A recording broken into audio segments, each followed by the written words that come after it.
gbogbo ìlú kan tá wa lè ní àtẹ̀rí bẹ̀pẹ̀ jí ká mọ́ láti gbogbo kan tá wa lè.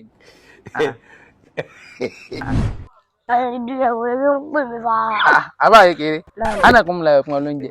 Wọ́n ti ṣe yàrá bí ọ̀rọ̀ tó jẹ́ kákalẹ̀ pé mi. Ọ̀wá ló ń jajá nǹkan tó lè jí gbé. Ìdàjà yóò gorí ṣẹ́ àwọn ọ̀rọ̀. Kò sówó kankan o. Ìjà wọn ní kàwé pẹ́ gẹ̀dọ̀ sí pẹ̀pẹ́ mẹ́.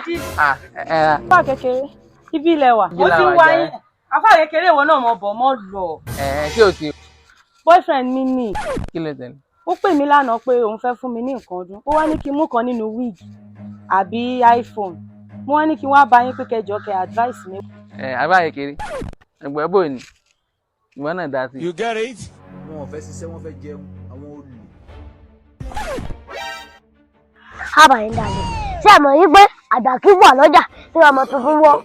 Bẹ́ẹ̀ni. Ìké tí àgbàlagbà bá ń jòkó, tọmọ kékeré bá gún àjà lórí igi. Bẹ́ẹ̀ni. Tọmọ kékeré bá sì ń gégi nígbó, àwọn àgbà gbọmọ ibi tó wù sí. Torí pé dáfi ọdún ọdún sọdún.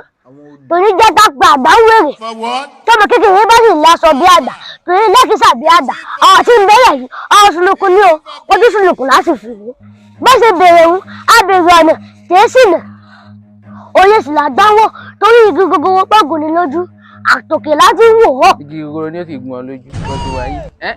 A ní kó dá sọ̀rọ̀ wíìgì kò tẹ wíìgì, ó ti pòwe bíi 77 Àbá Kekere kí ló tẹ̀lé? Àbí? Àwọn kò ṣètò ìjà rẹ̀. Ebi ń pààrọ̀ ẹnìkan wọ́n wípé ní tó ń da ẹ̀fọ́ àbí wíìgì. Ẹ̀wùn làbọ̀ gbà ọ̀kan lọ́wọ́ wọn, ẹ̀wùn làgbà pọ́lìsì lọ́wọ́ wọn. Kí ni lásìkò Tinubu yìí? Ẹ wá dánú wò àbí ẹ má dánú wò kẹ́ ẹ kú dànù. Ló ṣẹlẹ̀ kú dànù. Ẹ dákun kí lẹ́yìn rí sí jàre. Kí lẹ́yìn tó ń dúró ṣe? Ó ní kẹ́ lọ gba poison náà. Ṣé mi ti lọ gbà mọ́ lọ́wọ́ karambà ní báyìí?